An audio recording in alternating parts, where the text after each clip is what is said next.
Hey guys, this is Iamvanguard's Cardfight Vanguard podcast here with a full staff today. We got Domino Paris, Anthony, and Sean. Say hello. What's good? Hey, what's going on? Hello. Alright, so I know it's been a couple because we've been kind of misscheduled. Last week was my fault actually, so I apologize. But let's kind of get an update on everyone, what they've been doing with Vanguard. How about we start with Anthony? How's your Vanguard week? I've been doing okay. Yesterday I played a mirror match with Odium and without the new stuff, and I won. Without the new uh, stuff? Yeah, without the new stuff, because it was a mirror match. He was using everything new. I still steamrolled him, and Nice. last Monday, I kind of won with David's deck with the new stuff. It was funny because he added the salt last minute before he left. He's like, "Thanks for letting me win." I was like, "God damn it!" It was so Talk funny. your ish, Anthony. Talk your ish. Talk your ish.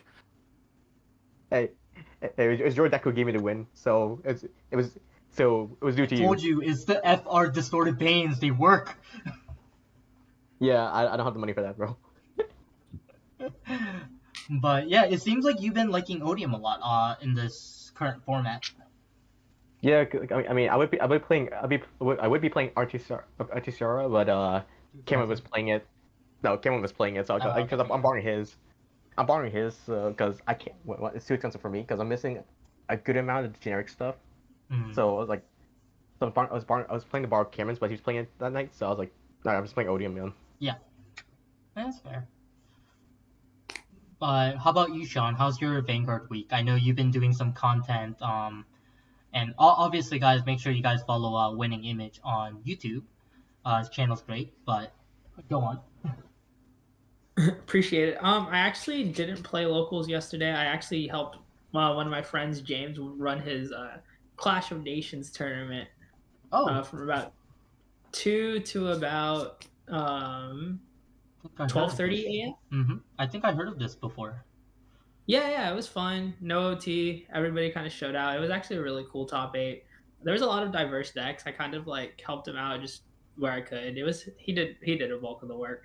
But what's it called? Yeah, saw Above Sagara go straight above Sagara player go straight undefeated, and Odium take second.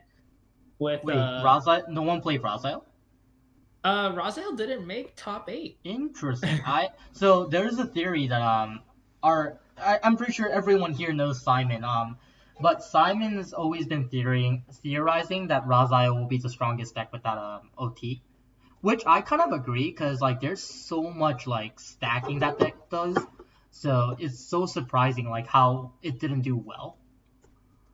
Yeah, top 8 was overrated. Leonor and Bat. Yeah, 2 crazy. A Levy Dress. 2 Odiums. Odium is so good. Odium is just Odium people sleep on now that just because Odium is like a giant paintball to your face. Yeah. No, but yeah, Odium's good. that's what I did. That was fun. I mean, shout outs to James. He always does a great job with that event. Yeah. We had 39 people? Oh wow, So- that's good. That's really good. Yeah. How about you, Domino? Oh yeah. So How's your week? Vanguard wise, there wasn't too many major changes in my decks. Gave me a reason to play Impaldio again for a little bit. And I still continue to pull out Levy when I need to play in a more meaningful tournament, because I know we personally had our case tournament I think a few weeks ago or so, and I just played Levy, got second place, sold my boxes because I didn't need anything. Yep. And so I profited, and then got a chance to actually play Impaldio again, because Impaldio definitely needs some help with support, but they got a little bit of something that at least got me motivated to play it, and I didn't do too bad the last locals with it. Did okay. So I'm surprised you're not picking up Bob Sakura. It's such a good deck. Too expensive. Valid. Way too expensive, because I wasn't a legacy overdress player that had the Varelords and stuff. Yeah. And obviously I don't want to spend $250 on like a playset of Veil Lords when we're anticipating a possible restriction in the horizon.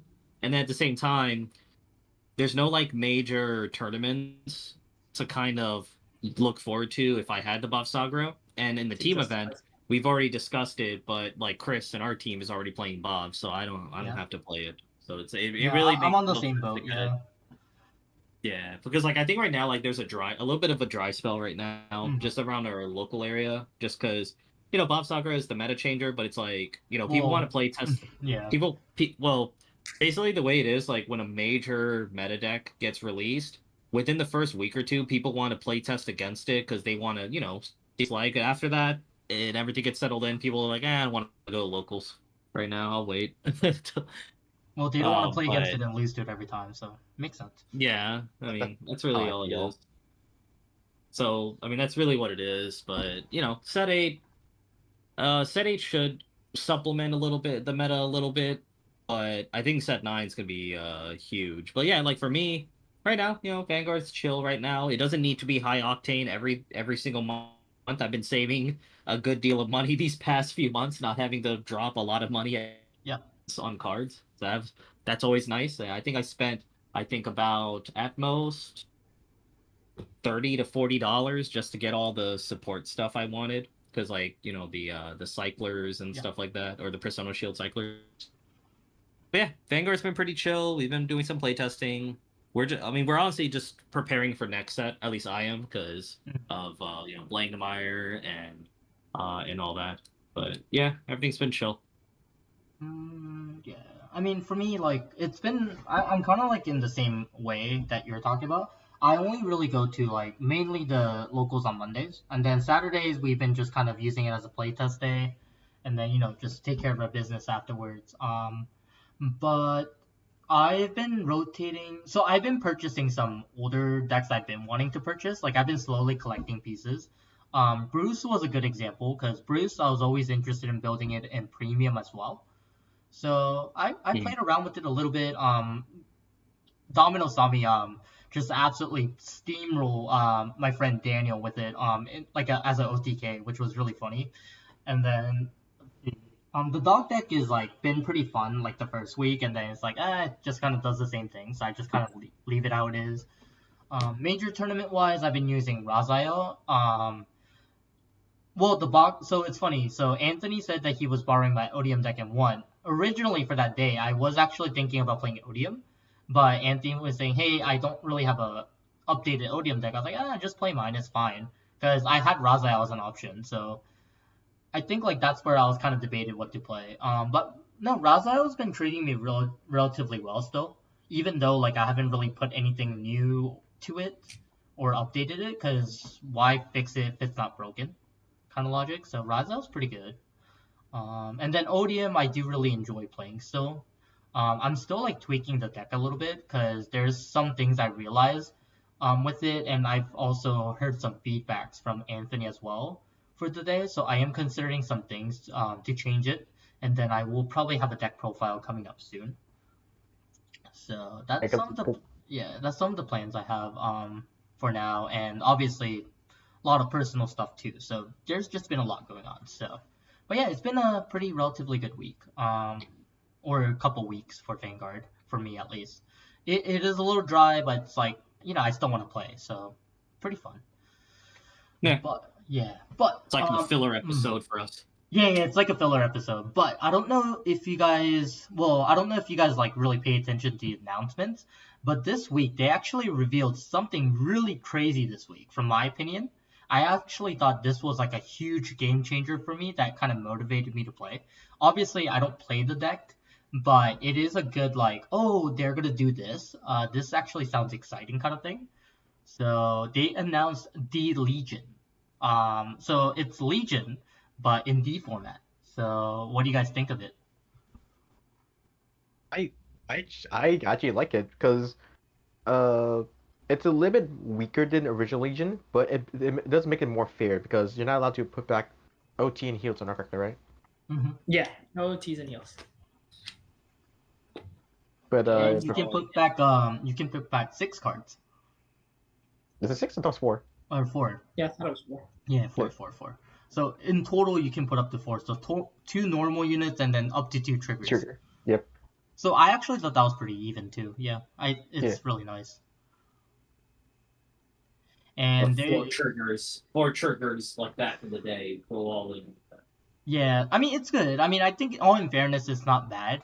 Because then they can put the Legion Mate, obviously, for whatever scenario, and then they can just put the 2 triggers back. And obviously, they don't get Persona Ride, so I think that is kind of even because, well, I mean, all in fairness, they get the power anyways for the Vanguard. So, you know, I think it's kind of fair. Like, there's no Persona Ride on top of the 20k, so that's pretty even.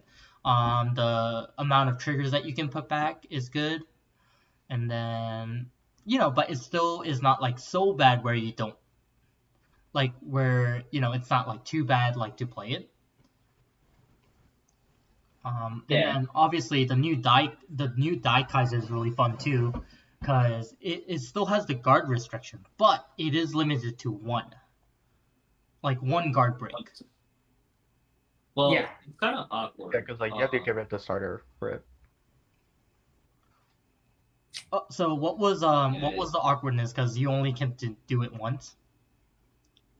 No, like facing it, because I was playing on Vangpro, online, against randos, and there was people playing it.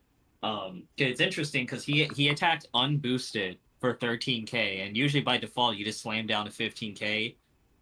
For 2 to pass, but then I was like, oh wait, he's gonna break me. I don't want to do it. Wait, shouldn't it be 26? No, he wasn't leaving though. Oh, gotcha. It was early. Yeah, I think you want to go second with Die Kaiser, I'm assuming, so you can actually Legion. But obviously the deck kind of lets you speed up the ride process, so it's a little weird. But so I had a funny idea with this. Yeah, go ahead. No, I was gonna say you can run both of the starters, so you can proc Dayusha and Die Kaiser's effect at once. That'd be kind of so when I talked to you, I actually thought about doing that. Yeah, you can run 2 both starters. You can run the Die Kaiser starter to guarantee the guard break, or you can run the Dayusha starter so you can guarantee the crit. So you pick and choose, and then you just fetch the other one with the order card, and then you'll just shove it in, and I'm ready to slam you one turn. Man, gone are the glory days where you can just pick a grade 0 from your deck and set it as your starter. Yeah. So I actually thought that was kind of a neat trick that you can do, but at the same time, that's also taking up space in your deck. So I don't know. This deck isn't crazy good, but I actually am expecting some good results with it compared to regular Dayusha. Yeah, and regular Dayusha wasn't even that bad to start. No, it was good. I just think people didn't play it. Myself included, not play it. No, but I think that deck's good. I think D-Legion's cool. I just like that they're experimenting with old mechanics back in Vanguard. Yep.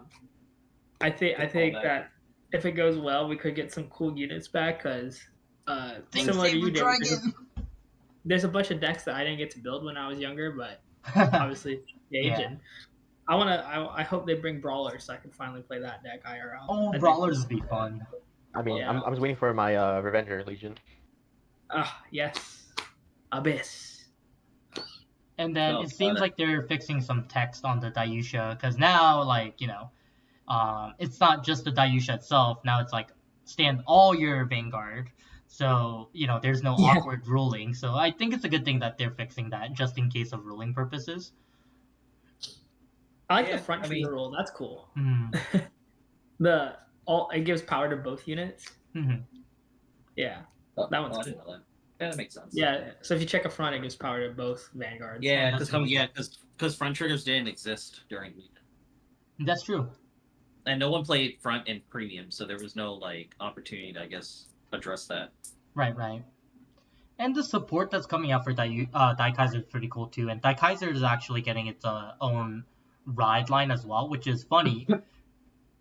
Well, it's funny, but not funny, because at the same time, it's understandable, because now the requirement is to remove both of the zeros if you want to get both effects at once. So, yeah. It's understandable. The support for it's not bad. The Shadow Kaiser, I think that was a card that was already out before, I believe. Yeah, so Shadow Kaiser is pretty cool. It's the base. It's like the base power guy. I don't know if you would actually run it with all the lineups that you're running in the deck, but maybe it's like a 1 of or like a 2 of in the deck. But obviously, I haven't built it to test it yet. But I know at some point I will probably build this deck for one of my friends that wants to play this deck that doesn't really have a lot of time to play test. So, because Marvin, one of our old buddies, that loves D Police, he has a lot of stuff going on in his life, but he really loves to dimensional police stuff. So, but he doesn't have a lot of time to play test. So, yeah. Yeah, don't sleep on D-Rose this fall. Like somebody's gonna come out with that deck and be a little lucky and just, I don't want to say ruin somebody's day at BCS, but that's gonna ruin a lot of people's days. Dude, that's how D Police always been. Like D Police is exactly. It's always been like that wild card deck where you're not gonna like put it on your list as like top tier deck necessarily, because that would be way too dangerous if it was. But it's a crazy enough deck that it can make crazy swings in a game if it gets lucky, and people don't want to like deal. And I mean, your opponents are forced to gamble against you and make some weird calculated decisions, and it's like no one wants to deal with that shit. I mean, imagine guard breaking up T. I'm not gonna lie. I think I would pee my pants seeing Dai Kaiser versus Boss Sagra. I mean, that'll be very interesting to see.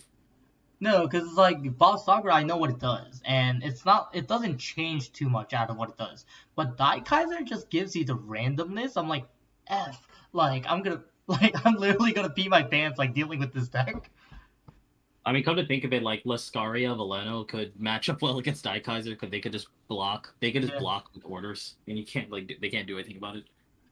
Yeah, that's a sleeper deck, but we'll go into that at some other point. No, you can talk about it. I think it's in the same set, right? Or is it set 8? Set 8. Yeah, we have you guys can talk about it. Like it's a good yeah, like there are some decent budget decks out there. Like I think Lascaria is a good deck. The Dog deck and the Battle Sirens are a good budget deck that you can kind of start off Vanguard. And Almaster. That one's actually surprisingly pricey. It's the Bifrons. Bifrons and then Bifrons. That's pretty pricey. Yeah. It's okay. English isn't my main. Aqua Libra. Yeah, Aqua Libra is a good budget deck. Surprisingly, the Dark State deck, what's it called? Bat is actually a surprisingly budget deck. What deck? Bat, the one that you think the most. Yeah. Bat's Brandgate, not Dark States. Bat. Yeah. No, I'm just saying Bat is actually surprisingly budget. Yeah, you can build it for like what, $80? Yeah, probably $80 or less, to be honest. Yeah. Oh, actually, there was a couple actually exciting announcements on top of the Dai Kaiser stuff. So one was Minerva in set 9. So that was kind of crazy too, because we knew Minerva was coming out, we just didn't know the timing. But it seems like set 9 is the filler set. So which meaning the filler sets, they always do the encounter decks. I mean, that's what the trend's been so far. Mm-hmm.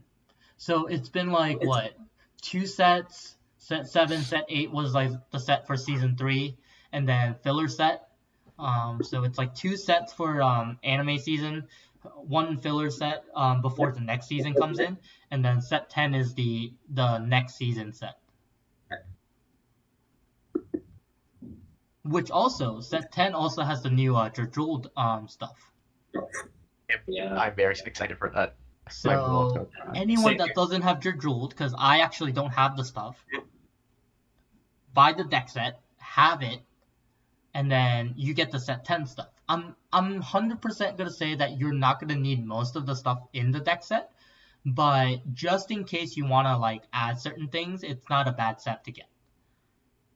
Plus, like, you need the Regalius piece anyways, because the Regalius piece in the Jejuled deck set is way too good. Yeah, that one's freaking good. Absolutely busted. Really good. I'm actually testing it for Blagnemire, and I'm really liking it. Yeah, that card's really good. So Jejuled is getting a new unit, so they might be going to the Magnolia route where they get a whole new unit. So I think they will. yeah, well, I mean, it makes sense because having a grade 4 in the deck is really slow. So for me, it makes sense that they are giving a new unit. Yeah. So that was Yeah. another exciting news. And then the new girl, her name is Ruka Miyako.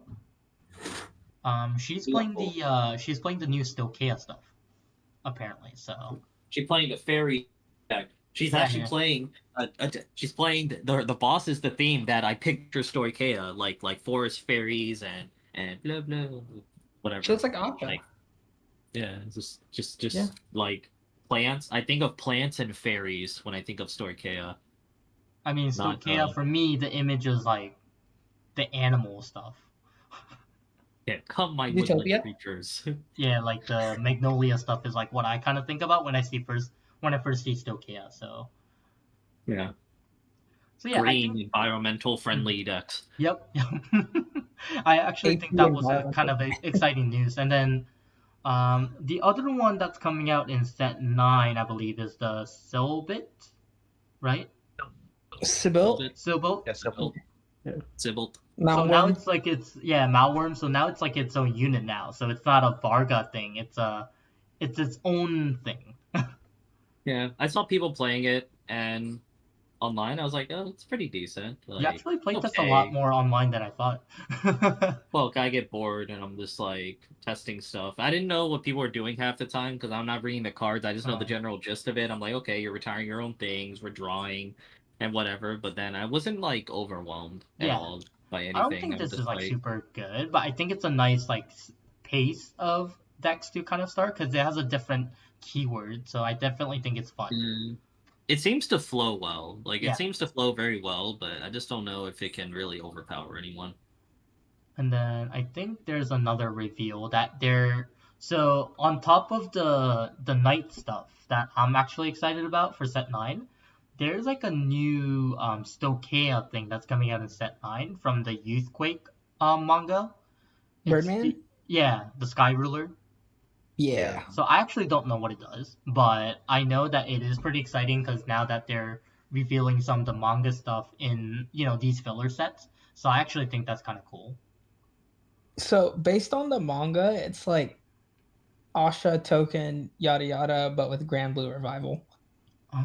Interesting. Yeah. And Copy power revive things. So it's I'd kind be of like curious. it's kind of like the other manga one that's been topping in Japan is the Escarion deck, Estacion, the blast token. Yeah. Ooh, Yeah. and that's a deck to talk about. That deck is absolutely crazy. Oh, I love that deck. Like, that's green Vanguard to me. Yeah, it's basically another tier 1 deck that's dominating in Japan right now on top of Boss Sagra. Yeah, and for a starter deck too. That's ridiculous. Yeah, and all you really need is the Alvinas and the mushrooms, which mushrooms are like a rare. And then obviously the recyclers. The Yeah. starter deck comes with 3. Yeah. Wait, the starter deck comes with the mushrooms? Yeah, 3 Oh, mushrooms. That's great. So all you need to get is the recyclers and the Alvinas. Yeah. Well, that's like another $200 you're spending. So Yeah.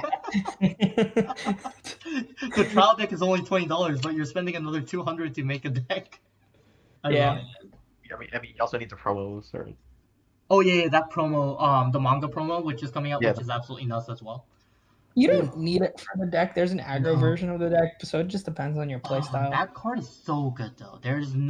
If you play a Stokea deck, there's no reason why you should run that manga. The manga promo. That card is so good. Even Yeah, for me, I might still pick up a playset just to have in the future. That card is so good. In a Stokea deck where you're already playing orders. Yeah, I know. It's a Stokea Tearful. That's so good. I think it's gonna see play. I want to try both builds, the aggro build and that build. Are you gonna play that deck for BCS or BSF? Huh? Are you planning to play for BSF? No, I'm just gonna play around with it because I think that deck's cool. That deck is nuts. Yeah, that deck is really cool. I like the 4 dragon things it got going on. 4 seasons. Oh, Gabe, have you been keeping up with the meta recently in Japan? The Estation deck, the Blangdemeyer deck, and then Balsagra has been doing pretty good. And then I forgot what the fourth deck was. There was one more deck that was doing really well. Don't care. Blankenmeyer is prospering. I mean, Like, Blangdemeyer always has been in play because there's so many people that love the Blangdemeyer concept. It's just yeah, it's just no. I loved. I mean, I love it because of the anime mainly. yeah. I mean, the anime does make him look cool, look better than what he probably is on paper. But I Yeah. also just really like. I mean, I always like some kind of cheese guard restriction or something with my decks.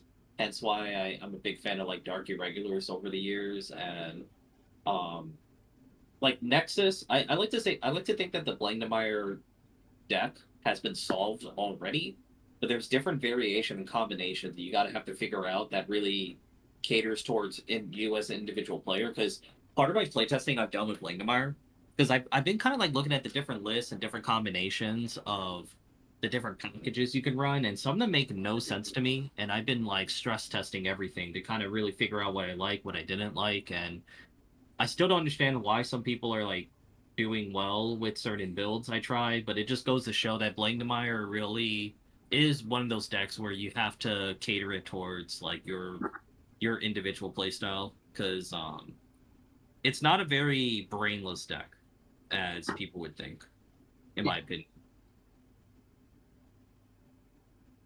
Going back to the list, so it seems, so I missed the bat deck. Yeah, so it's the energy token blast deck, Balsagra, the bat deck, and then the Blangdemeyer deck. They're on an even split for the most played decks in the top six, the top 32. Sorry. Bat won't die until they hit Moe Flash. That deck is just indestructible. Well, I think in a team in a teams format, it's so scary too. Yeah. Because even if you don't win, because you happen to don't get your pieces like once in a blue moon, then you have the other two decks carrying you as well. So it's like a very good team deck, I believe. And then obviously every team has like a Bob Sagra or the Energy Blast token deck at least. So one of them is like doing the carrying, obviously. But yeah, I mean that's a pretty solid deck list right there. And then everything else has been like kind of like a one of. The Love and Berry deck, I think there's like two players. Same with, and then everything else is just like, they're just playing as a one of in the team. But mostly it's the four decks I mentioned that's been carrying the teams in the team format in Japan. Some interesting, some interesting decks that I saw on the list. Even though like they're getting carried, I still think it's interesting. The Mygo deck I saw top. Love and Berry, you guys probably expected. And then there was another deck that really interested me. It's basically another Mygo deck, but the name was different. The Musica deck. Like a Musica? Yeah. So that was another deck that interested me. So I think the concept of this deck basically is like they kind of play. So they play Mygo cards, but so they play some Mygo cards, but like the concept is like they self lock. So they're basically a Messiah version of Mygo. That's cool. Interesting. Yeah, so that's another. This is a very popular deck in Japan right now. People don't play for tournament settings, but I know that people do play it a lot more than what we're expecting. And then I think a sleeper deck, my opinion, is the Kyrie deck, and then Overlord obviously too. Surprisingly, a lot of people are not playing Overlord. That's actually the surprising thing, because I actually think the Overlord with the promo is really good. But they don't know any better, but it's okay. Yeah. It's okay. They want to play balls deep in a team format, which I understand. But yeah, no, there's a lot of good. And I think people finally figured out that Youthberg is kind of fake. So I've seen the decrease in Youthberg. drastically, and then obviously more people are playing Blingdemire because Blingdemire is the better deck. I think like Blankenmeyer has, because like also like because I also been kind of like peeping in at matches that people are recording online, and I've seen some streams. The Blankenmeyer, like you're not playing really as aggro with the deck as you would Yeah. think. Like sometimes you can just try, especially with Nexus. Nexus does allow you to grind out another turn or two, and because of how efficient you can be with the deck now, um, just make Blankenmeyer even stronger later. Because you can supplement him a little bit easier, and you can grind out some more. Because it almost feels like the game has gone from damage racing to just trying to grind each other out until Like you're ready for pacing, like that big swing. Yeah, for that big swing. No, it makes sense. I feel like that's the game. The game changed depending how the meta is, and especially like when Bob Saga became a thing. I think the format's been changing a little bit because Bob Saga definitely was a meta changer as well. Because it got hit Yeah, and for it's sure. still topping, and that's crazy to me. It's kind of like when Shiranui got hit, and then they're still topping. And then I was kind of looking at the deck list, and I know that this was something that we were kind of talking about. I don't know if it was personally or in the podcast, but the festival collection, there's a one-of card, right? The ace units. Mm-hmm. Surprisingly, people are actually running the ace units. Yeah, people are adopting It's them. yeah, it's just It's a it one-of doesn't. unit. It's just a simple Yeah. one up. You only use it. You can only use it once anyway, and Yeah, that's I mean pretty the much it. effects are like not horrible, right? I mean obviously they're not broken, but they're not horrible where you're like, it's a one-of, let's just try it out kind of thing. It's So yeah. It's almost like how Regalis piece works, where like you're not building the entire deck around the ace unit or the Regalis piece, but you're kind of just using it where appropriate, just as a one-time thing, um just add some benefit to the deck. But you're not really basing everything, your entire deck around it. Yeah. It's a nice, good generic just to toss in.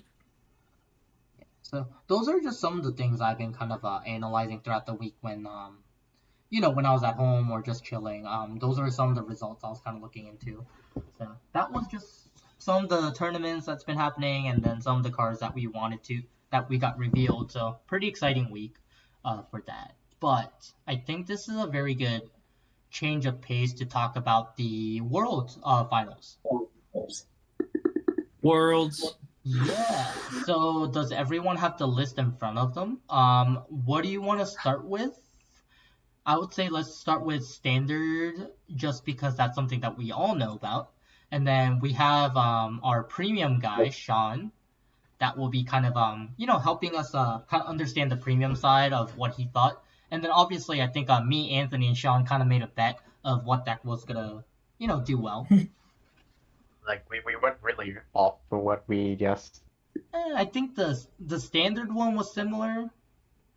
Well, for me at Yeah. least. The standard one I was like almost head on, and then the premium one we were just completely off. Yeah, like for premium we're completely off. Yeah, But I think we got representation right. We just didn't get like the actual decks. yeah.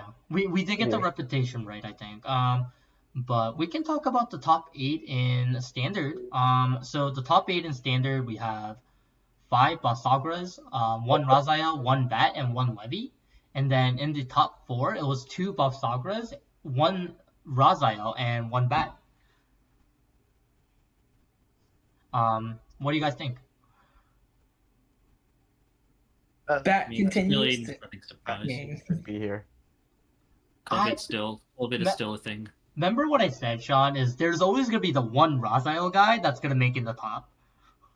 Yeah. He had a great day. That guy's deck was ridiculous. Yes, it was all maxed out. Yeah. That was awesome. He put a down payment for a card for that deck. No, Yeah, we were anticipating Balsagra, right? Because that was normal. 52% of the field was Dragon Empire, which Yeah. I assume is Balsagra. Yeah. Balsagra's. I think Balsagra was also like, you said like 50%. 52. Yeah, 52%. Yeah, that's a really high ratio. Lower than I thought. Yeah, lower than like when Levy Dress dominated actually. Yeah, Stoikea was only 10%. Yeah. No, I mean like when Levy Dress first came out, like as a set 5 deck, like when we were at Chicago, the representation for Odium was actually a lot higher. And then, Levy Dress is the one that dominated in the top table still. Yeah. But I think in Japan, in Worlds, it was a little different. Like the representation Valve's was higher, but we already saw in the top 8, like it's still a dominant deck. Valve's 5 out of 8 is a pretty dominant number. Yeah. I mean, really, all the decks that are in here, basically, these decks represent the top of people's tier lists. So it's kind of like, the Bat deck is a good meta call as a good possible counterpoint to like Bob Sagra and anything else that's like turn 3, turn 4, or later. Same thing with Levy. Levy obviously is still Levy. It's still really good. Rizal is still really good. So yeah, like I mean, this meta right now is mid range.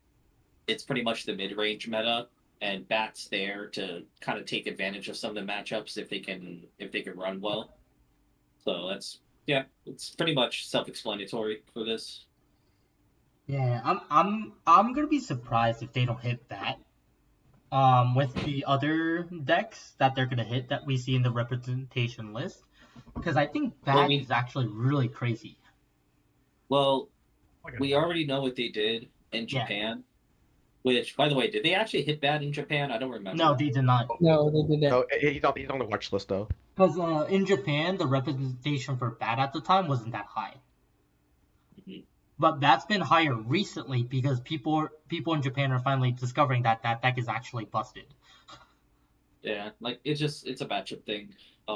So what I'm curious on, because obviously we have BSF coming up, is I wouldn't put it past Bushiro, because I know a lot of people want to see like the restrictions happen before BSF with teams. Yeah, especially with Bobs and everything. I almost want to believe that they want to wait for BSF to finish before they do the restriction, because I think a few. I'm not saying I agree with this, but I think a few lines of justification that they could use is one, it's teams. So even if there's a Bobs player on every single team, it's not like you individually are guaranteed to face a Bobs player every single round. So there's a little bit of balance in that sense, but I think if Bobs is still fairly new, and I want to believe that they're going to let Bobs have their run at one major like event first, because like I said, it would suck, similar to how like people getting their crests removed, restricted in premium. Like, it would suck to drop all that money on Bear Lords and stuff, and then you get it restricted right when for the major event that you're supposed to like take it to. So I don't know. So what do you guys think about that? Sorry, I'll take this. So one thing that happened in Japan, right? And it's funny because it was the same scenario that we had. So the Worlds for Japan actually started right after Set 7 as well. And the first thing they did after Worlds is they hit Babs, Razio, and the Levy Dress. And right now, we're in that situation where Worlds just finished.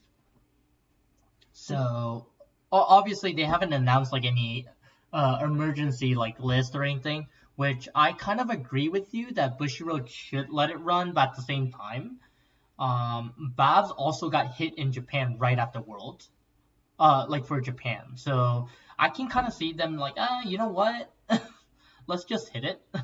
But at the same time, like English ban list has been very slow compared to Japan. So maybe you would be right on that scenario that they would hit it after.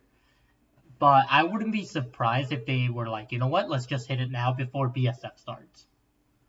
So. Yeah, I mean, that's just my opinion on that. Is they might hit it because it happened, but at the same time, English has been very separated from Japan's ban list. So. No, I agree with Gabe. I don't think they're gonna hit it until Fall Fest, especially because they also have to get through another round of premium. I don't to see think they're what's- gonna change the premium ban list anytime soon anymore, because they have to I see don't know. more. They have to see more results. Yeah, exactly why I don't think they touch anything in both formats until after BSF to see if these decks are actually going to be everywhere or problematic.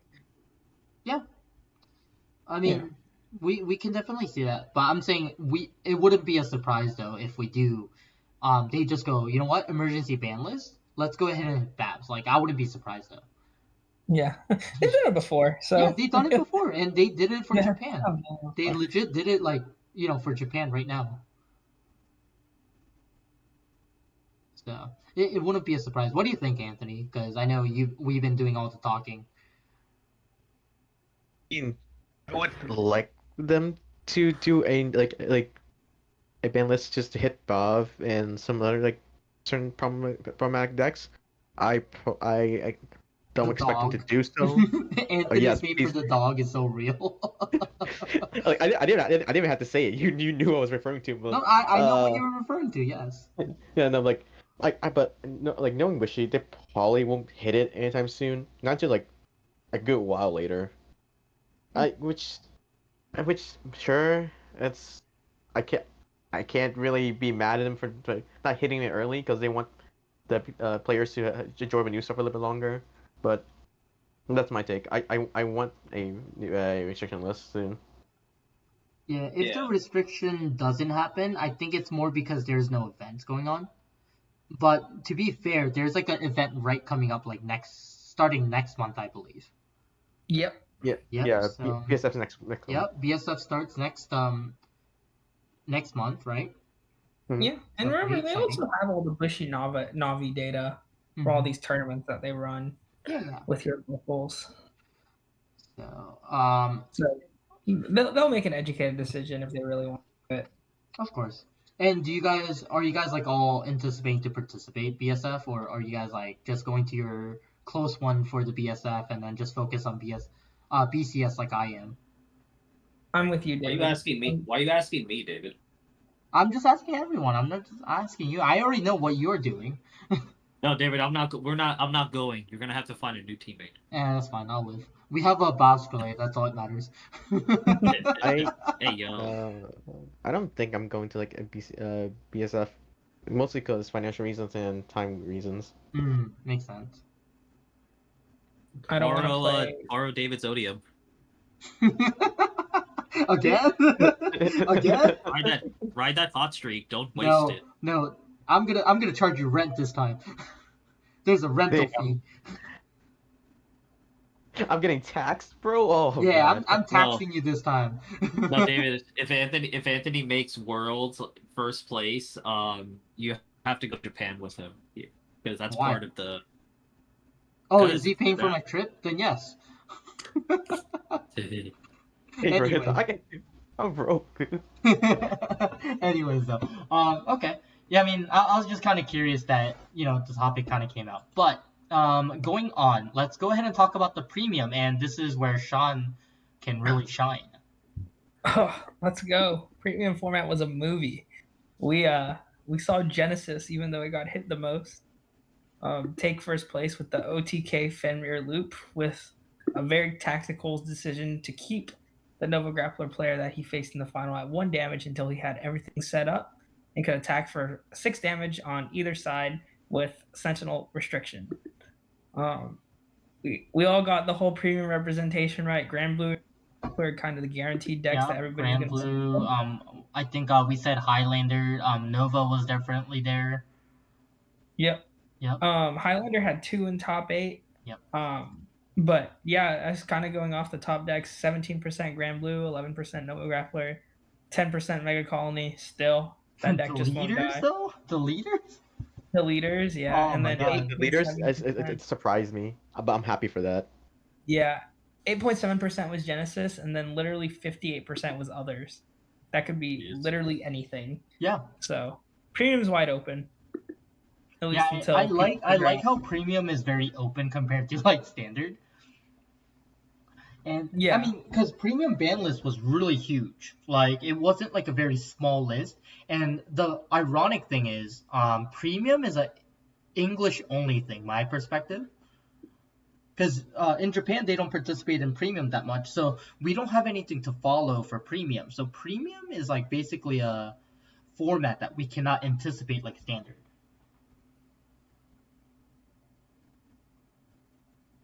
Yeah, it makes sense. Yeah. Yeah, that makes that's yeah.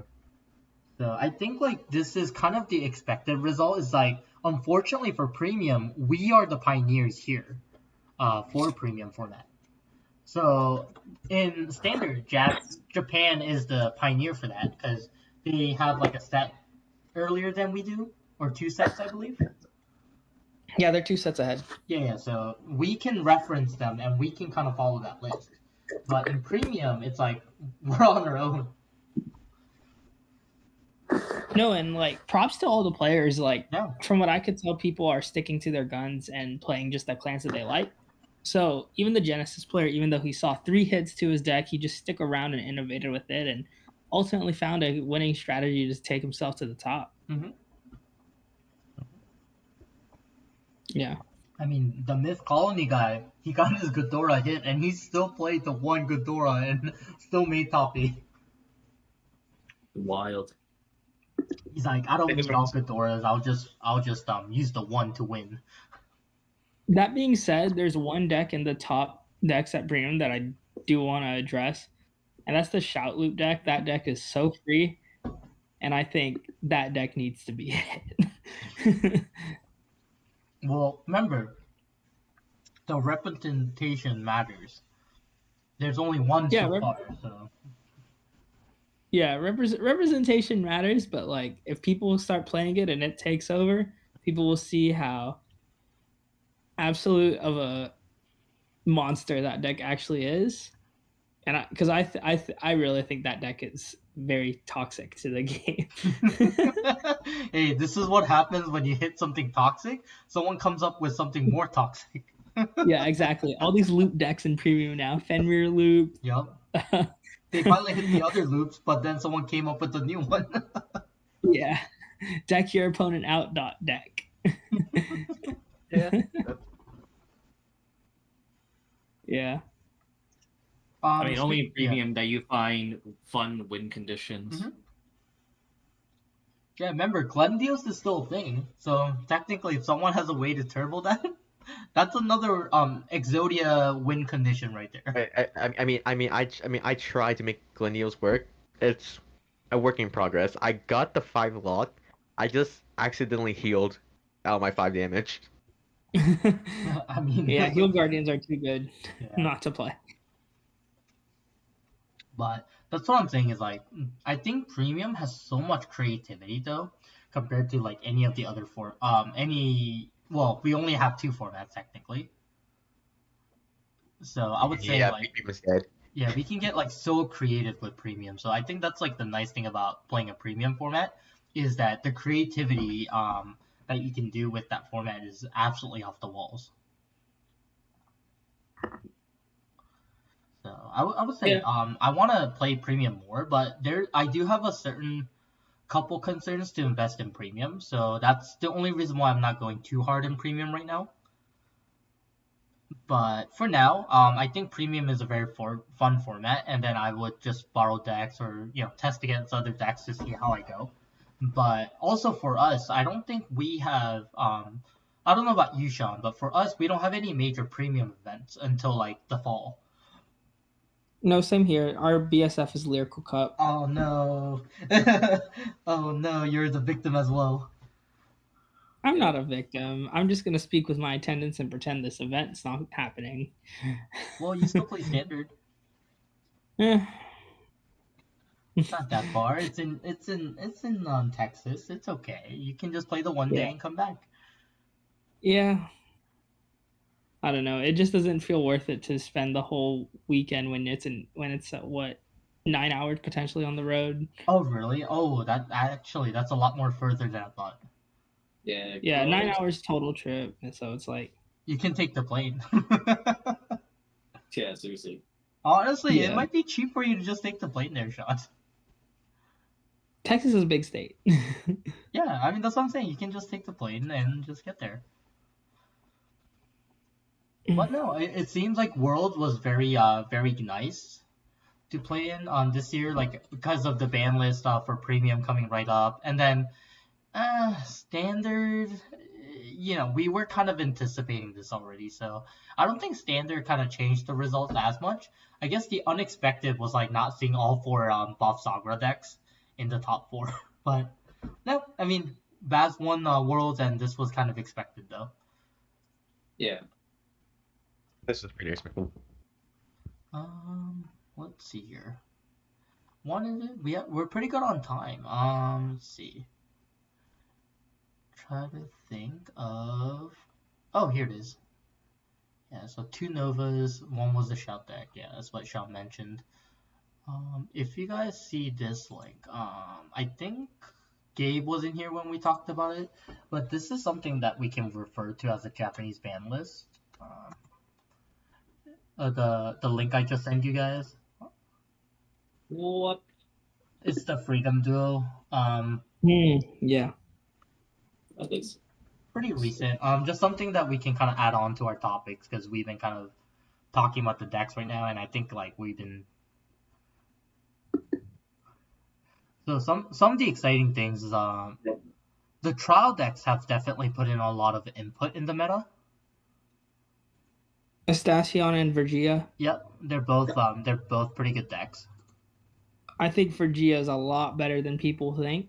Yep. And once Japan gets a full competitive season, I think it's gonna top more. And these are like local tops, by the way. Yeah, that's what I mean. Like, so I mean, Wallstra. There's a deck that Wallstra top with the new stuff. The Impaldio deck top that are locals. The Musica deck I was talking about as well. And then I think like what's really fascinating about these deck lists that we can talk about is obviously like the decks like Raziel working regardless of the ban list is one, but I think second of all is like people using Fire Regalis is another thing that I would kind of like to talk about and get some opinions on as well. I mean, I've always said since day one that Fire Regalis is good.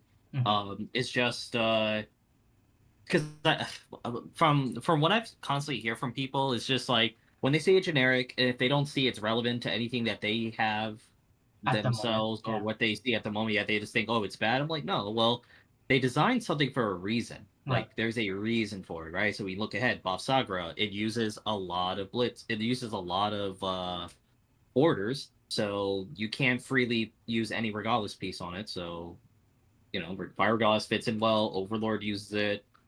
Like it's a good generic. Like it's a because I think sometimes when people analyze like one-of cards or just cards in general, they think that it has to be like over the top world breaking or something to kind of be considered viable. Like no, sometimes it has a lot of little things going for it that just fits well into to what you want to do, and really with Regalis piece, like Caliburn, aka Pot of Greed, it's pretty much the epitome of like if like just put it in if you don't know if you have nothing else to play, right? Just put it in, right? And then if you have a more specific niche that you want to cater towards, then that's where you start branching out to the other Regalis pieces. So Fire Regalis is just it's good. Like it could be a discard target. It's an automatic discard target for riding, which is really good because it's like a pseudo cycler in a way because it could draw you a card or net you a card. It doesn't interfere with any decks that you play that revolves around orders, so like a Brant Gate deck or Bob Sagra. And yeah, like it's really good. It's $30 right now. It was like $12 a month. So that doesn't make us regret not picking up when they're like cheap. I keep telling people. Yeah, always pick up the cards like when they first come out because you're gonna use it anyway, anyhow, somehow. So yeah, I you, man. I need one now. Good. And I'm telling you guys, like when you hear me like scream at the top of the hill, like, hey, get this card. Like I think it'll be worthwhile and it's not expensive. Just get it. Can you guys imagine Domino Paris just screaming on top of his lungs? God. No, I'll go on the rooftop of your damn locals with the damn megaphone. I'm like, buy this buy this freaking card. Like, So, I don't All I'm want to hear saying crap is, later. I called it. I knew Fire Regalis was gonna be So good. I always so for me, even if I don't think it's good or not good, I always pick it up. Like for me, any Regalis piece I have. So it doesn't matter if I think at the time it's not good, I still pick it up. And that should be the logic, is that you should pick it up regardless. Like, missing out on Twin Cast for $6 has got to be the biggest fumble anyone could have made. Facts. I got it for I bought $5. two. I'm happy I with my $5. Yeah, I got my bought three I got my of them. 5. I bought 3 of them and then sold one of them to one of our buddies who needed one. And I Mhm. still have 2. So, like, that is the biggest fumble Me as if you well. play. I had two. I sold one of my buddies one because he was coming back to the game, and this is like when Twin Cast was like going up in price, so I just gave him a good deal for it. Mm-hmm. Yeah, I mean, I just wanted one of my buddies to get back in Vanguard. I was like, if the price is bugging you, I'll give you the price for it. Makes sense. Makes sense. But I was gonna say, what do you guys? So speaking of Regalis pieces, so what's your top 5 Regalis piece like at the moment? Until set 7. So we were just talking about it. So what, like, with an actual list starting from 5 to 1, what do you guys think is your top 5 Regalis piece? Let me pull out Notepad so I can have a visual in front of me. Yeah. So I'll kind of start. I think number 1, I want to put Twincast. I just think Twincast is really good. Mhm. I think yeah. all right. After that, I want to put the. Sorry, I'm trying to think while I can stall you guys time, so you guys can think about it. I just think 1 and 2 are Bracing Angel Ladder and Twin Cast. Actually, Like- yes, Bracing Angel Ladder number 2. Yeah, interchangeable. I to me. think Fire Regalis is gonna be number 3. Good pick. Pot of Greed is number 4. Number 5 is Union in the Sky for me. Really? Union in I the think Sky that card- is so good. It's I don't a know. discard fodder. It's a shield. It does 2 things. That's really good. I don't know. I think it's overrated. I think it's really overrated good. too. Yeah. I don't think it's I don't think it's that good. It's such a diverse card. It looks diverse on paper, but like the cost and the conditions is just very awkward. Especially in decks that you think it would work, like it's just, I don't know. Like, because every time I borrowed a friend's deck and it had it in it, and it had Unity in the Sky in it, whenever I had the opportunity to use it, I just never used it. It was either the timing wasn't right. Well, like for example, the Almister deck, right? You would think it would work, right? You know, combine the 3 and stuff. I just never did it. I was like, Really? I don't know. It worked out really well for me. I'm surprised. I just don't think it's as, I don't know, because like ideally with it can work as like it can work as like a discard target, you know, to be like a pseudo cycler. It can be defensive, but really you're paying like Energy Blast 3 to be a 15k shield because it's very situational to get the 25. Why is it situational? Don't you have like, didn't you Persona Ride and have another card? Like, so wouldn't you Well, be for able one, to yeah. just Well, for one, you have to Persona Ride, but 2, the decks that, I mean, because it's also from drop as well. So if you happen to drop it for like a ride earlier, then you have one in the drop guaranteed. Yeah, but at that point, just play Twin Cast. That's how I feel. Yeah, exactly. It's like why would you why would you play it over Twin Cast, or why would you play it over like the other choices? That's really I just think it's versatile. Like, because like I said, for me, I've used it really well. So that's what I'm saying is like that's why I put it on my 5, because obviously I think the top 4 is like gonna be the same for all of us. I think it's like for us it's mostly gonna be what our 5th one is, and for me personally, that card worked really great. So yeah, it's because more I of a think personal Unity in the preference. Sky. Yeah, because I think it's very specific, but then in decks that you would think could use it well, I'd rather just play the other choices like Twin Cast. I'd rather just I don't know. Like, Well, anyways, I stalled you guys enough time. So whoever's ready, go. My list is the same as yours, David, but my last place is Cup. I think Cup is good. The cup is good. No, the cup is a fantastic choice too. Yeah. You know think why Cup- I didn't pick the cup? Why? Because I never got to Persona ride, even running the cup. Never, ever Persona ride. So that's why I didn't I pick had the that cup. problem. Yeah. Gabe knows. I ran the cup and I still never got it. Just to make sure, we're just talking about the Regalis pieces that's out now, right? Not Yeah, later. in English. Nothing in the English. future right now, just English. You guys can rank it from 1 to 5 if you want, as well. Mm-hmm. It's I hard just have to a really. 1A and 1B. No, and There then aren't like- a lot. Twin There aren't a Cast and lot, Angel Ladders but- are definitely top 2. Yeah. Yeah, like honestly, it's a simple list because like Caliburn, Twin Cast, Angel Ladder, Fire Regalis, they're just really good generic cards to put in, and you kind of just switch things around depending on the situation, depending on your deck. Like I said, if your deck uses a lot of orders, if your deck order spams during your turn, then Fire Regalis is pretty good to not interfere with that. Angel Ladder can be a meta call. You know, you kind of put them in your deck when the meta changes up to mess with your field, you take it out maybe for something more precise. If you don't think you need it, Twin Cast is Twin Cast. Caliburn, I think, is the king when it comes to just generic. I Yeah, would you put should- Caliburn Caliburn's number really good. 1. I put Caliburn number 1 for me personally because it's like the king of generics. You either draw 2 cards or you can Countercharge, give your which is needed. Yeah. you give your deck access to countercharge in a deck that may not have it, aka Varga. Twin Cast is like on the opposite end. If you don't want to play in order, you don't have room to play in order. Like let's say you play like Welstra, right? Like where you're kind of like dropping products and stuff, so you can't really play a normal order. You can then play a blitz order because at least you have something that can work for you defensively. So, and it's a discard target. If you mill a lot, like Night Rose, it's good. Like Twin Cast is just good. Angel Ladder, like I said, it's swappable between Caliburn. Just depend on how field reliant you are and how much you die to certain matchups and how the bet is. Fire Regalis, kind of same thing I mentioned. Number 5, since we already got generics in, I think number 5, I think if your deck specifically really can use it, I put Forbidal.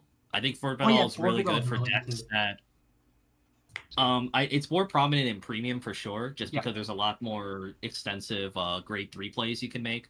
I remember the early days of Impaldio, they used Forbidal, but like Forbidal is just, well, one, it's very expensive, but like it's very situational. But for the decks that can really use it, it is so good. It is so good. That's another card that I wasn't even thinking. To be honest. So that's a good choice too. How about you, Anthony? Let's see. I mean, funny enough, in my top 5, Gabe actually used took what I was gonna say for number 5, which was Forbidal. Okay, so Because, everything else is the same too. I mean, yeah, because like my first place definitely Twin Cast, second place, Yeah. Angel Ladder, third Yeah. place, the Caliburn, and fourth place, Fire Regalis. Yeah, Okay. sounds about right. No, that sounds about fair. I think. Shroud in Darkness is going to be up there once it comes Oh out. yeah, no, Shroud in Darkness is definitely going to be taking over my That's fifth the slot. jeweled one, right? Yeah. Oh, that's 100% going to take the top 5 slot right away. Yeah. It actually changed a lot of things for me ratio wise in Blangdemeyer.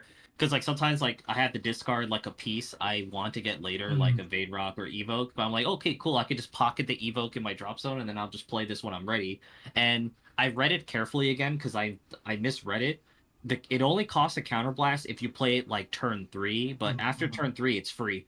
Yeah, 100%. So I was like, yo, this is sick. Okay. So, alright, so how about this? Well, since we're pretty good on time today, let's do one more top 5. Let's do up to set 7. Your personal favorite top 5. What? Like deck-wise. Deck-wise. Yep. Sure. Who wants to start, or should I start? You can start. You can start. Okay, so this is gonna be a complete biased opinion for everyone. So you guys just pick what you like. Yeah, obviously. Okay. Favorite deck. It's top 5 favorite decks, not top 5 best decks. Okay, so mine changed from when I first started. So I think right now, as of this time, Raziel is definitely my favorite right now. Because I've been wanting to play the deck, so surprisingly, it is my first. I would say second is still the Direful Doll deck for me. Number 3 is Odium. Let's see, 4 and 5. That's the hard part because I don't really have any other attachments to decks right now. No Zorga? Well, I had to sell it, but Zorga would be in my. That's my second. Okay. I'll let me put Zorga on 5. I want to put Bruce on 4 because I actually really like Bruce. The playstyle. So at the moment, that's my top 5. At the moment. That's probably gonna change after Festival Collection, just letting you guys know. I mean, yeah, of course. Oh yeah, of course. Alfred's gonna be in my top 1. Undecided, like yes. But yeah, as of for now, I really like Raziel. I think Raziel is just a deck I really like. So, who's next?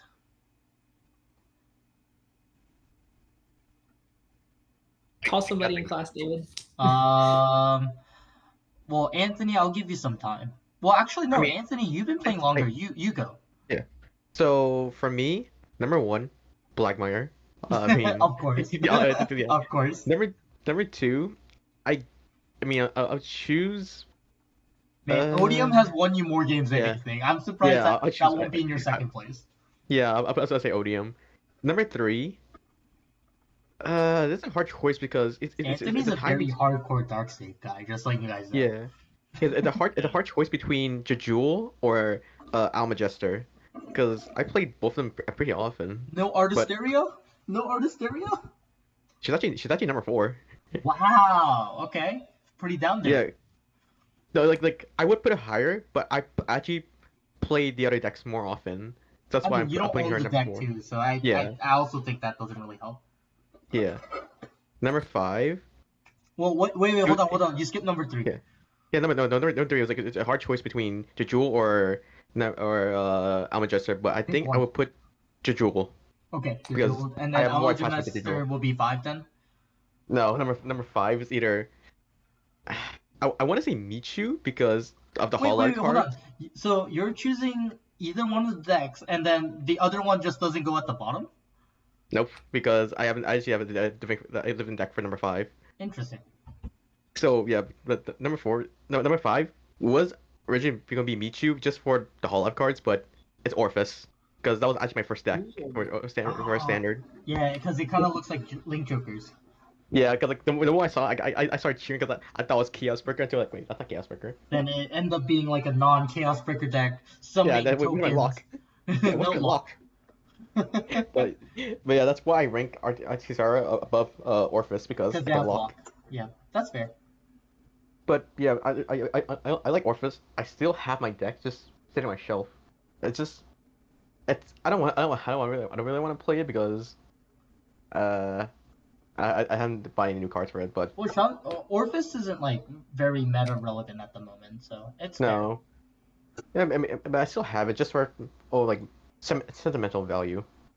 That's fair. Everyone has their sentimental. Like that's why Direful Dolls is still on my list, even though Raziel kind of took over that list. Like Direful Dolls is always gonna be there because that's one of the main decks, or that's one of the main reasons why I got back into Vanguard. So for me, that it has a new meaning. Obviously, when Alfred comes in, that's like my new top. Like, and then everything else just drops at that point. But no, I understand. Sean, let me guess. Oh. Okay. Leonarn, Magnolia, Bob Sagra, and then I don't know the other 2, but I think that's your top 3. Damn, you actually got it right. Yeah. Damn. I know Sean good enough. It was Magnolia, Bob Sagra, Leonarn top 3. Okay. So I got the order wrong, but it was still in the top 3. I mean, Bob Sagra and Leonarn are interchangeable to me. Like, I'm still spot on. Bob Sagra and Magnolia. My bad. Yeah. What's your 4 and 5? Let me go.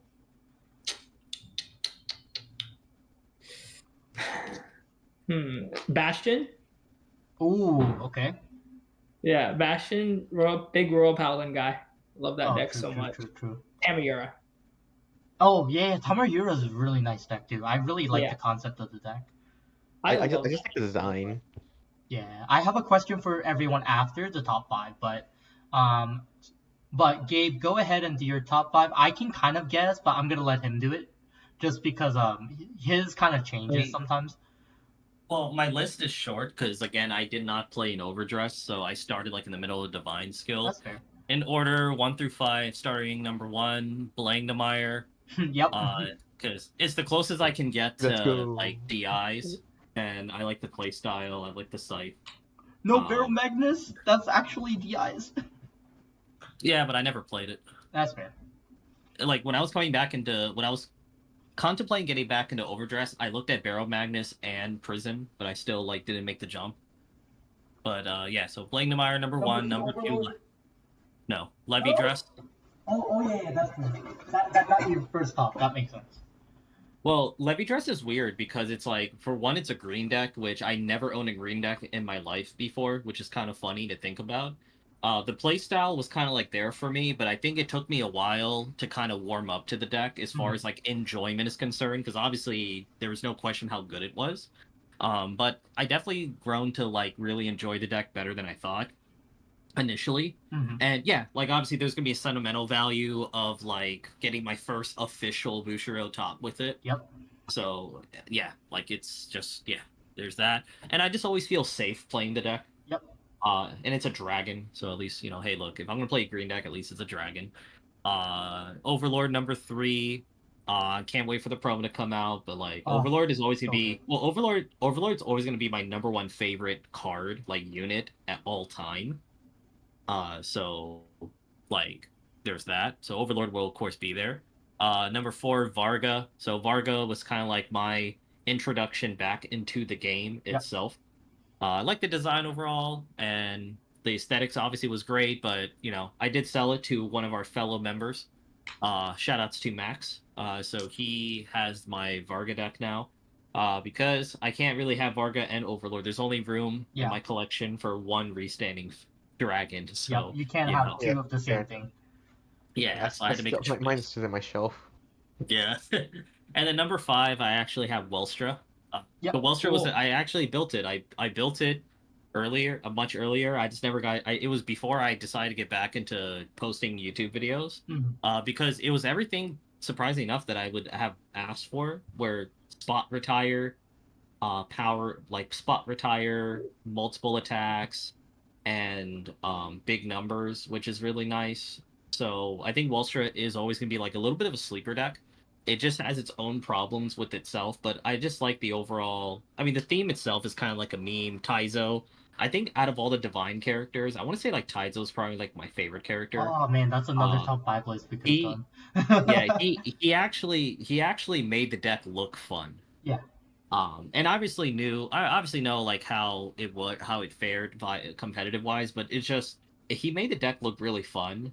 And it had all the traits that I enjoyed, so I did that. But of course, same shoutouts to Max. He needed a deck early on getting back into the game. Yep. And me and him and I, we kind of overlap a lot on like our own personal preferences of playstyle. So that's why we always discuss decks with each other. So I end up selling him my Welstra deck, and then I borrow it from him once in a while when I can. So I still have access to play it. Yeah. And we've even brainstormed on the new upcoming list for set 8. I could. And I mean, I could rebuild that deck for like less than $100, $80 maybe. Yep. That deck is so cheap. So I might consider actually rebuilding it, just to have my own. But yeah, Welstra. Sure. But... No, I was gonna say, Gabe kind of already did it, but what's the reason why you guys picked your deck in the top, like the first place in your rankings? Megumi's hot. I mean, yeah. Well, Gabe already kind of did his overall like why he likes his decks. How about you, Anthony? Why is Blangdemeyer on your first? Well, I know why, but other people don't. So. I mean, mostly because of the anime mainly, but I also like his motif. that was genuinely the main reason that like it got me. Also, no PGs. I mean, Oh, why yeah. not? No, it's Yeah. understandable. Because I wasn't yeah. oh, So it's funny. yeah, I built Blingdemire, but I've never liked the deck. I had it, but I've never actually liked the deck. I just I mean saying that I also like the lore behind it. Yeah. Like for for number 2, I mean it got me a lot of wins. No, Uh, that's 100% fair. You beat me with that deck too. In a very important tournament too. I remember. yeah. Oh, For number yeah, number Blingdemire is good. 3, it was I just like the idea concept behind it and Hmm. design wise and lore wise, where it represents. Yes, it's That's why funny. So that's why I I've like people actually with me. never looked to the lore, so I guess that's a very good reason too. If you really look into the lores and stuff, so I would Yeah. say that's definitely a good reason. For me, Raziel easily took over because Raziel was the closest thing to the current Royal Paladin deck, and I think I've always had a spot for Royal Paladins. I think like when I got back into the game, the reason why I also picked Direful Dolls is I wanted to try something that wasn't Keter in my life. Because I've been playing Keter for like 10 years basically, before Overdress started. So I think I kind of wanted to get out of the concept, but I just think I'm a Keter player in heart. So I just think I can't get out of it. And I think Raziel was just the closest thing for me that was close to what I used to play back in the days.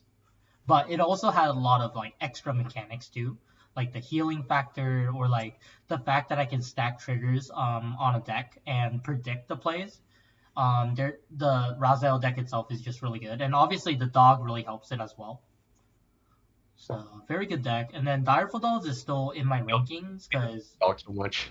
yeah, I mean I feel like Direful Dolls is that deck that if you don't have the basic skill sets of Vanguard, it's a deck that you just can't pick up because I've seen so many players try to pick up Direful Dolls and they just can't play it. Versus like me, I've actually had pretty good success with Direful Dolls, even like when it wasn't in the meta.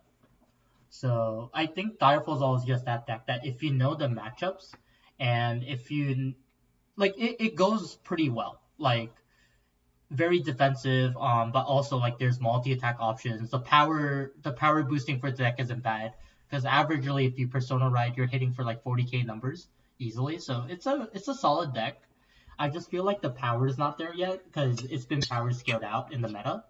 But eventually, I think Direful Dolls will be good at some point. So, but I think Raziel just has a nice ranking for me right now because natural Keter player, right? So Yeah, makes sense. it's so funny because when I first started, Gabe was like, David, why are you not playing Raziel? Yeah, I figured it's like that. Yeah. It's like the same thing why I just played Varga. I'm like, hey, Varga, similar to Overlord, it's easier to get like back on my feet playing a restanding Vanguard, so Yeah. I'm in familiar territory. Because I think like when I first got into Divines, I actually was just gonna keep it kind of casual. But after set 2, like once Gabe came in, then I think I kind of got more drawn into the game. Because obviously I had more of a reason to play versus like, just go to locals and play, once a week kind of thing. Like I had more reasons to play Vanguard. So I think that was another motive for me to pick up Raziel. And I think the other motive for me to pick up Raziel at the time was that no one in our group, our friend group had it. So as the one person that can pick up Raziel to help out the group to playtest was another good reason too. But mostly I did want to play it, so. Yeah, I mean, it was a deck I had my eyes on for a long time, so. Yeah, but I would say that's a pretty good wrap up here. I will save the top 5 list for favorite characters next time we record. Oh, that's a good one. Yeah. Oh no, that's a really good one. I would say let's Good do one. That's a good one. top 5 lists for overall, all time. Oh, that's a really good one. But that's next week though. Let's save it for Okay. next week because now is a good time to kind of wrap up and do our things right now. But you guys think about your list for next week and Crash. let's see how it goes. Sounds good. Yeah, All sounds right. good. So let's do a wrap up. Let's go with Anthony, why don't you start doing your outro of the podcast? All right. Let's see. I mean, I'm just gonna thank the usual people. Thank you, Dave, for inviting me here. Mm-hmm. Like And always, letting you win last week. letting me win. That's still funny for me. That was so funny when you did that. I'm still laughing about it. Yeah, the mat is hanging on my shelf right now. Nice mat. Oh, okay. I see you're rubbing it in now. Hey, yo. I used it one time only on Saturday, and that one. But thank you to Calvin for sponsoring me for most of my cards. He hasn't sponsored you recently though. No, he's been busy. Fair enough. Uh, the Thank you to everyone at locals just being friendly to me, hanging out. It's been nice. Mm-hmm. And also, gotta get my Oshis. That's really it. Let's go with Gabe. Just shout outs to our local community at locals for Curio Cavern and Centerville, Springfield locations, and of course Team Blitz Industry at Boba Hero in Man, Dallas. I needed to shout out for that, so thank you, appreciate it. I've been missing that. Yeah. And then just shout outs to any, all the longtime viewers, watchers out there who still remember my channel. I'm still gonna try and get some videos up, just in a dry spell right now, but Well, just you also are kind of waiting to, right? After July, you're gonna be posting more, I believe. yeah, probably. I don't know. It's whatnot. This is a hobby.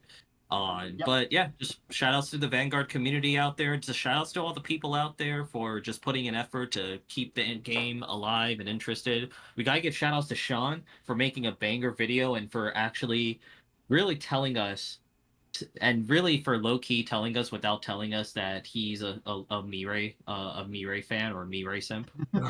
We see you. No, he's a Megumi He's a simp. girl. Did you not hear what he said? Hey, you can. Hey, look.